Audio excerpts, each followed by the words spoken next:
Olá, seja muito bem-vinda, seja muito bem-vindo ao podcast Futuros Possíveis, a sua dose semanal de futuro. Eu sou Marcelo Gripa. Eu sou Andresa Maia. Eu sou Angélica Mari. E o tema de hoje é consumo.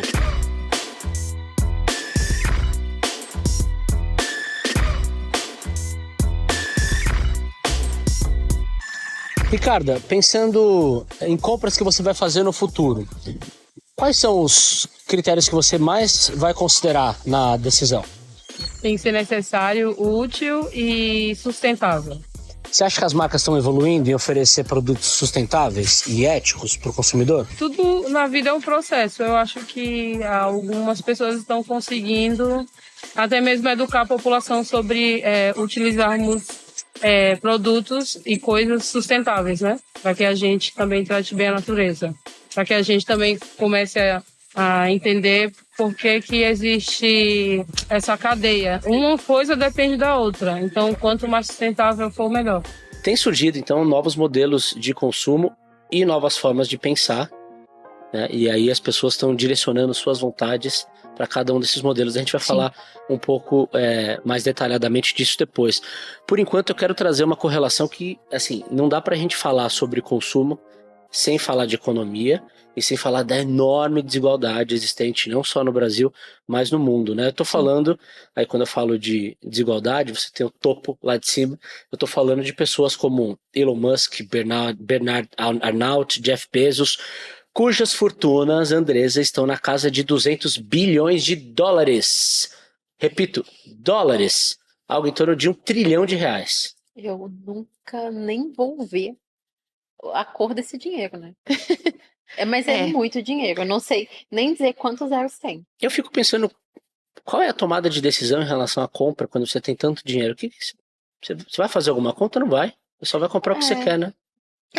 É isso. Comprar, eu acho que para essas pessoas é um outro nível de tomada de decisão, né? Até porque as coisas mundanas que a gente compra, né? Arroz, feijão. Isso não é um eles problema, têm que né? comprar para eles, né? Não é que eles passam... É tipo um tempo que a gente usa para tomar decisões de consumo que essas pessoas simplesmente não têm. Porque eles têm uma pessoa que vai lá e compra. Você sabe que tem um vídeo famoso na internet de uma entrevista com o Bill Gates, fundador da Microsoft, que foi o homem mais rico do mundo por muito tempo, né? Em que perguntavam valores de coisas do dia a dia. Sabe quanto custa um pão? Quanto custa uma passagem de ônibus? Quanto custa... E ele, se eu não me engano, ele errou a maioria das respostas. Sim. Sim, e ao mesmo tempo tem algumas correntes de pensamento, né, que principalmente entre camadas da sociedade que estão aí ligadas em podcast, que têm acesso, né, a conteúdos em inglês e tudo mais, que uma delas é o minimalismo, né, que é viver com menos. Eu acho que em compras também, para mim, o que pega muito é a responsabilidade social, né? Então, de quem você está comprando, como é a cadeia de produção daquela empresa que você está comprando. É claro que não tem como a gente saber de absolutamente tudo, né? A gente consegue acessar o que está disponível de informação, mas nas minhas compras, o que eu priorizo sempre é a responsabilidade social. Mas você acha que essa consciência na hora de comprar menos, comprar do pequeno, comprar do local, ela tem mais apelo, assim, para nichos da sociedade? E quando você começa a falar de minimalismo e tal, é um negócio mais pop, assim, porque tem até documentário sobre isso na Netflix, certo? Eu acho que sim, acho que ainda é uma discussão muito concentrada em alguns grupos, né? Apesar de que, por exemplo, a Ricarda, que abre o nosso podcast, né, ela diz que ela valoriza produtos sustentáveis e ela tem a mesma preocupação que você com relação a toda a cadeia do produto, porque ela faz uma relação direta com a sociedade, né? E no final das contas é bem isso, né? O que a gente consome acaba voltando, dando uma volta aí e tudo isso resulta em benefícios ou prejuízos para o meio ambiente, né? A gente está falando da correlação entre essas duas coisas, né? De consumo e desigualdade, porque quanto maior a desigualdade, maior é o abismo nas formas de consumo, né? E a gente teve aí o surgimento de dois conceitos relacionados à moda e vestuário, né? Roupas, calçados, ultimamente, que merecem a nossa atenção e que eu acho que a gente precisa gastar uns minutinhos falando disso, né? Primeiro conceito é o tal do Quiet Luxury. A Angélica, que é uma fluente em inglês, explica o que é o Quiet Luxury. É o luxo silencioso, né? A gente teve muito essa questão da logomania, né? De ter itens muito caros, uma bolsa, uma camiseta, um tênis, que ostentavam muito o logo das coisas. E agora a gente tem essa tendência reversa, né? De esconder o logo, mas de promover esse item sem logo, que a gente sabe que é daquela marca X, nas redes sociais, de forma que quem é desse círculo interno que realmente interessa, vai bater o olho, sabe que aquele relógio da marca que você... Aquele tênis, aquela bolsa. Total. Então, assim, é uma tendência entre as classes mais privilegiadas, E né? tem uma questão aí, né? Eles podem não ostentar, mas a qualidade do produto precisa ser de primeira linha. Sim, E precisa ser um item duradouro também. exato. São outras características. E ao mesmo tempo que a gente tem o Quiet Luxury, a gente tem um outro termo em inglês aí que é o Loud Budgeting. Loud budgeting é economizar alardeando. Gostei. É assim, nossa, eu economizei tanto, né? Ai, nossa, eu Quer dizer, sou aquele dessa negócio, eu encontrei isso pessoa. aqui numa promoção, você gostou? Ai, tá numa promoção Não aqui que eu sabia paguei. que tinha um tá? termo em inglês Tem. pra falar que eu comprei de R$10 minha blusa. Porque é basicamente isso, né? A pessoa chega e fala, nossa, que blusa bonita. Você fala, menina, comprei no brechó. Maravilhosa. Ou, menina, foi R$10 em tal loja. Ou foi R$15. É claro que, né? Valores simbólicos, né? Sim, sim. Muito difícil encontrar peças por esses valores. Mas existe isso também, né? Para mim, isso se aproxima bastante, assim, da minha realidade. De falar para as pessoas, nossa, essa roupa foi legal, eu achei em tal lugar, então vai lá também, que pode estar super barato. Porque quando a gente pensa em aspectos de compra, é o que a gente iniciou aqui a conversa, né? Sim. Existem níveis de privilégio quando a gente compra algo ou escolhe comprar algo, né? Em alguns momentos a gente pode escolher, em outros momentos a gente só tem aquela opção. Eu ia justamente perguntar qual que é a praia de vocês, se vocês pendem mais pro Loud Budgeting ou pro Quiet Luxury. Desde já falou, Angélica, qual que é na hora de comprar ali, o que você valoriza mais? Eu tenho procurado comprar menos e comprar de uma forma mais consciente, né? Buscar muito esse consumo, por exemplo, de roupas. Tô olhando muito para o brechó e para as marcas locais e prioritariamente lideradas por mulheres. Sim. Então, esse é o meu padrão de consumo atual quando tem a ver com roupas, né? E também quero quebrar muito essa percepção de roupa de brechó, tem um estigma, Tem um né, estigma, associado a tem isso, sim. né? Então, eu tô buscando muito isso. E eu percebo, assim, no meu círculo, né, mais próximo, é que esse loud budgeting acaba sendo até um estilo de vida, né? Sim. E que orienta muito o seu jeito de pensar o que você vai comprar. Normalmente são pessoas econômicas, né? Sim. E que fazem questão de se planejar financeiramente para cada centavo gasto. Sim, e ter mais paciência na hora de comprar. Sim. O meu cunhado, quando ele quer, vamos supor, ele quer comprar uma air fryer. Ele vai colocar um alerta no buscador, ele vai olhar um tal site, ele vai olhar os reviews. Tem um certo fórum que ele vai lá, em que as pessoas trazem link de promoção e reviews. Então, ele toma a decisão dele com base em feedback, em monitoramento de preço. Isso quer dizer que o seu consumo ele é mais lento. Sim. Não é que você vai ter isso amanhã, mas você pode ter daqui 10 dias. Você paga um frete menor. Sim. Tem Sim. tudo isso, né? A minha decisão também é baseada em o que eu trouxe, né? A responsabilidade com o todo, a responsabilidade social. Então, nem sempre eu olho só para o preço. Porque por muitas vezes um produto em uma loja de departamento com certeza vai ser muito mais barato que de um pequeno empreendedor, porque a loja de departamento produz em grande escala. Uhum. Mas entendo eu que faz mais sentido comprar daquele pequeno empreendedor. Então, eu também tenho esse estilo de consumo um pouco mais minimalista, mas não tanto quanto o cunhado da Angélica. Eu quero ver você também que está nos assistindo, qual dos dois estilos mais combina com a sua personalidade. Você prefere ser mais econômico, mais racional, como o cunhado da Angélica, na hora de comprar, e de preferência, ostentar que você está pagando pouco mesmo, ou pelo menos o valor justo daquele produto, ou não, você é do time do Quiet Luxury.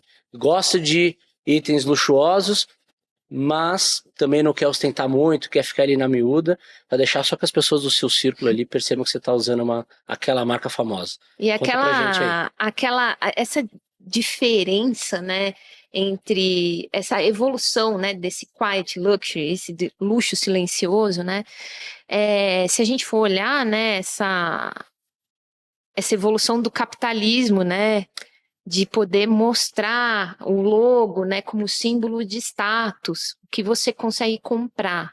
Total. Sim, mas tem uma coisa que une os dois conceitos, pelo menos no discurso, né, que é a preocupação com a sustentabilidade. Porque Sim. se no luxo, no luxo silencioso, ok, você paga um preço elevado, mas os itens, pelo menos, na teoria, são mais duradouros. Sim. Então, se você for comprar, por exemplo, uma calça ou um relógio, enfim, um chapéu que dure mais, teoricamente você vai contribuir com a sustentabilidade nesse ponto. Sim. Da mesma forma que comprando produtos mais baratos e vinculados a grupos específicos da sociedade, pequenos produtores, por exemplo, você está promovendo o E. O E não, na verdade, o E, S. O E e o S. S Do ESG. ESG. Exatamente. O que é mesmo ESG, Marcelo? ESG também, vamos ter que falar inglês de novo, né? O E do environmental, que é o meio ambiente. O S do social, que é o social, que nesse caso aí, né, seria a letra indicada. E o G de governance. Isso mesmo. E ESG, que a gente chama carinhosamente de ESG. ESG. E você vê, né, que isso depende muito da cultura também, né? A gente vê que em países em desenvolvimento, existe muito uma vontade de mostrar que você consegue comprar um item X, né? Em economias um pouco mais maduras, né, você vê um movimento diferente, né? Por exemplo, eu morei algum tempo na Itália e existe essa coisa do quiet luxury muito pronunciada na sociedade. Tem um dado, inclusive, sobre isso que para a gente comentar. A Itália lidera a indústria de bens de luxo com 23 empresas, ou seja, 32% das 100 maiores empresas do mundo de luxo estão na Itália. Sim. Você que morou lá, você percebia muito isso no dia a dia? Ou não? Ou, de repente, é um país que mais produz para o resto do mundo comprar do que usa? Eu acho que está muito no dia a dia das pessoas. Assim, você não vê ostentação de logos, né? Assim, é claro que tem, mas não é uma predominância de ostentação de logos. Não é o foco, né? Tem uma preocupação muito grande com curadoria, em senso estético e em coisas que duram muito tempo. E o que é interessante observar é que quando você vê um italiano com um item de luxo, você não vai ver só um relógio. Você vai ver um relógio, você vai ver uma bolsa, você vai ver um sapato. E o italiano médio, né, que não tem tanta grana para gastar assim, ele vai juntar dinheiro para poder comprar aquele item, mesmo que ele tenha que esperar. Quer dizer, é uma questão mais individual e menos coletiva. Exato. Sim. Né? Legal. Sim. Você sabe que tem outro dado dessa pesquisa da Deloitte que diz que, curiosamente, na França gasta-se mais com itens de luxo do que na Itália, né? Então, assim, 7 empresas lá respondem por quase metade da receita das 100 maiores companhias. Sim, Legal. é porque na França você tem marcas icônicas, né? Que dominaram a moda global. E os franceses, não que os italianos não sejam, Icônicas e desejadas. E desejadas, né? Assim, a gente pensa em marcas centenárias. Sim. Das quais o francês é muito orgulhoso, né? Então tem esse lado também. Falamos da Itália, falamos da França, mas vamos falar do Brasil também, avaliar o nosso quintal também, né? Sim. Na pesquisa que eu estou fazendo para o podcast, eu encontrei um dado interessante, né? De que os brasileiros se dizem mais preocupados com a fragilidade do planeta do que a média global. Isso é uma pesquisa da EY, é 73% no Brasil versus 64% fora. Ou seja, sim, a preocupação com o meio ambiente é um critério importante na hora da compra, né? Sim, e a gente tem também, olhando para o futuro, né, a gente vai ver cada vez mais os consumidores segmentados por perfis, né? Tem uma pesquisa muito interessante aí da WGSN que divide os consumidores por perfis. Inclusive, a gente tem um material sobre isso, né? Sobre o consumidor do futuro, que eu convido você a conferir lá no Instagram, em @osfuturospossíveis. Então, a gente tem aí 4 tipos de consumidores. Eu vou dar um Quais são spoiler, eles? tá? Eu sei que você vai querer conferir esse resultado lá para fortalecer o nosso trabalho, mas eu vou dar um spoiler aqui, ó. Os tipos são, tem o consumidor que quer mudar o mundo, ou seja, aquele que está em busca de inovações transformadoras, como cidades inteligentes, por exemplo. Tem o consumidor que valoriza o tempo, são experiências significativas, é isso que vale a pena para ele. O consumidor que quer conexão, justamente que se interessa por marcas mais sustentáveis e éticas em relação à sua cadeia ali de fornecedores. E também tem o consumidor que não está nem um pouco interessado com nada disso e ele ele se importa menos com as demandas externas da sociedade e mais com o que faz sentido para ele. Sim. Né? Então está desconectado desse cenário que a gente falou. Mas o que me chama a atenção nesse assunto é que os consumidores estão com opiniões, né? Sim. Estão com hábitos declarados de compra. A questão é como é que as empresas podem se adaptar para encontrar esses consumidores. A tecnologia é um dos caminhos, né? Sim, e rastreamento do comportamento do consumidor online, né? A gente vai ver cada vez mais isso. Por outro lado, e experiências de compra mais personalizadas, né? Sim. Por outro lado, as marcas vão ter que dar alguma coisa em troca. Vão ter que ser transparentes em relação ao uso desses dados, né? Quando a gente olha aí para o futuro, elas vão ter que dizer o que elas estão fazendo com esses dados, né? Então, o futuro passa muito por aí, pela personalização e pela transparência no uso de dados. Até porque existem muitas opções, né? Então, se você demonstra uma intenção de compra de um carro, por exemplo, basta você dizer carro próximo ao computador, ao celular, Fala mais baixo. E surgem vários anúncios com inúmeras opções, com inúmeras possibilidades. E o consumidor ele fica um pouco perdido ali no meio, né? Então, o que vai prevalecer? Qual que é o diferencial da loja, né? Entender qual é o perfil do consumidor que ele quer atender naquele momento. E nessa seara aí de tecnologia, já tem tecnologia de realidade virtual e realidade aumentada para vários mercados. Tanto para você experimentar roupa online, quanto para você fazer o test drive daquele carro que você quer comprar. Sim, e inclusive maquiagem, para ver o que fica melhor para você. Inclusive, a gente tem um episódio sobre maquiagem que eu convido vocês a assistirem também. Vários temas sobre o futuro que a gente fala aqui, a gente tem um podcast sobre. E caso não tenha, você pode sugerir pra gente. É isso aí. Pois é, então assim, a gente pode concluir a partir da nossa conversa que o consumidor do futuro ele não está nada passivo em relação ao que está acontecendo, muito pelo contrário, né? Ele vai atrás daquilo que faz mais sentido para ele, inclusive como a gente viu lá na lista de consumidores, ele até assume quando ele não quer seguir alguma tendência proposta pela sociedade, por exemplo, sustentabilidade, né? E que também o contexto onde ele vive vai ajudar a determinar também o modelo de consumo, se ele vai ser mais racional, se ele vai ser vai ter um consumo mais exagerado e também as motivações por trás disso, né? Total. Com certeza, é isso aí. Então podemos dizer que o futuro do consumo ele passa por responsabilidade e personalização, né? O que depende de tecnologia pesada, né? Que tem de sobra, mas como a Angélica disse, vão precisar existir critérios aí, transparência, para que o consumidor saiba exatamente por que ele está recebendo aquela determinada oferta e para que ele possa ter uma experiência de compra mais justa no final das contas, né? Além de personalizada. É isso aí. O papo tá muito bom, assunto quente, né? Agora já sabemos como direcionar melhor as nossas compras do dia a dia, mas estamos chegando ao final deste episódio. Eu quero, além de agradecer a sua companhia, fazer um convite para você ir lá no Instagram, @osfuturospossíveis, e contar como é que você está vendo essa questão do consumo e quais são os principais aspectos que vão direcionar suas compras no futuro. Aproveita também, vai lá no Spotify, Futuros Possíveis, e avalie o nosso conteúdo, é muito importante para a gente saber a sua opinião, e nos acompanhe no YouTube também.